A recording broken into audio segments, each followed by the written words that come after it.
ఎవరన్నా సరే ఇది నిన్న కూడా జగన్ మాట్లాడుతా భీమవరంలో నేను కూర్చొని మార్చేసుకున్నానంట. భీమవరం నుంచి మార్చానంట. ఏదైనా మాట్లాడితే కూర్చోబెట్టి వ్యక్తిగతంగా మాట్లాడతాడు. ఏ రోజన్నా సరే జగన్ గారి సతీమణిని నాకు అంటానికి ఎంతసేపు పడుద్ది? పెళ్ళాం అనే పదప్రయోగం వాడతామా మనం అసలు? ఈ దిగజారుడు ముఖ్యమంత్రి దిగజారిపోయాడు. నేను నిన్నే చెప్పాను, పొద్దున్న ఇందాక చెప్పాను, ఇతని మీద ఎలక్షన్ కమిషన్ కంప్లైంట్ చేయండి, దిగజారిపోయేలా మాట్లాడుతున్నాడని. అది పెళ్ళాం అనే పదప్రయోగాన్ని మనం మాట్లాడతామా? అసలు ఆ స్థాయికి పబ్లిక్ డిబేట్ ముఖ్యమంత్రి అతను ఏంటో నాకు అర్థం కాదు. మీరు ఆలోచించండి ఒకసారి. అరే సొంత చెల్లికే గౌరవం ఇవ్వనివాడు, సొంత చెల్లి వ్యక్తిగత జీవితాన్ని రోడ్ల మీద పెట్టేవాడు. దీన్ని మీరు ఆలోచించండి ఒకసారి. సొంత చెల్లిని కూడా దారుణంగా నిందించేవాడు, గోడకేసి కొట్టేవాడు. సునీత గారు వైరాలజిస్ట్, ఆవిడని కూడా ఇబ్బంది పెట్టేసేవాడు. చంద్రబాబు గారు ముఖ్యమంత్రిగా ఉన్నప్పుడు ఏ రోజున్నా సరే ఆయన నిజంగా జగన్ లాగా ఉంటే అసలు జగన్ తిరగలిగేవాడా? రోడ్ల మీద తిరగలిగేవాడా? ఆయన నిజంగా ఎంతో చాలా వరకు ప్రజాస్వామ్యాన్ని పరిరక్షించే వ్యక్తి. నేను కూడా ఆయనతో విభేదించాను. నన్నేం ఆపలేదు ఎక్కడ.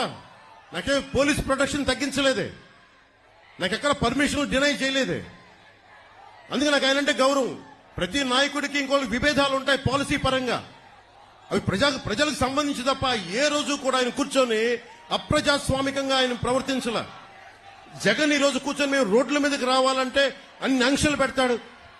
అతనే కొట్టుకొని మా మీద నెపం పెడతాడు.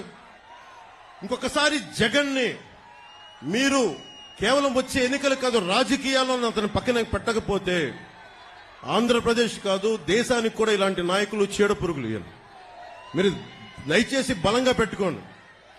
మీరు గనుక బయటికి వచ్చి బలంగా ఈ రోజున చిన్న చిన్న ఉత్సాహం కాదు, పాలపొంగులకు రాకుండా నిజంగా లోతుగా అధ్యయనం చేయండి. మీ భవిష్యత్తు ఇది. నా భవిష్యత్తుకి ఇబ్బంది లేదు, చంద్రబాబు గారి భవిష్యత్తుకి ఇబ్బంది లేదు, ఆయన కుటుంబానికి ఇబ్బంది లేదు.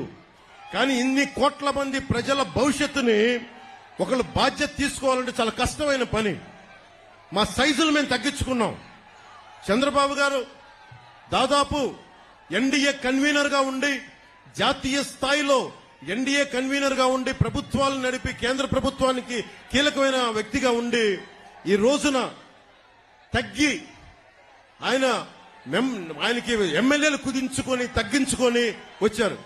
అలాగే నాకు కూడా ఓట్ పర్సంటేజ్ పెరిగి కూడా నేను తగ్గించుకున్నాం. మనకి బలమైన బందర్ను కూడా తెలుగుదేశం పార్టీకి వదిలేసాం ఈ రోజున కొల్లు రవీంద్ర గారిని గెలిపించడానికి. దీనికి కారణం ఏంటంటే ఓటు చీలకూడదు. ఎందుకు చీలకూడదు? మీ భవిష్యత్తు కోసం,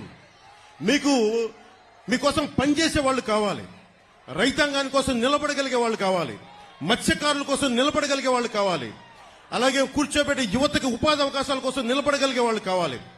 అసెంబ్లీ అంటే బూతులు తిట్టేవాళ్ళు, వ్యక్తిగత జీవితాన్ని నిందించేవాళ్ళు మీ భవిష్యత్తు కోసం ఎప్పుడు ఆలోచిస్తారు? నిజంగా చెప్తున్నాను, నేను మీకోసం మీరు ఊహించుకోండి.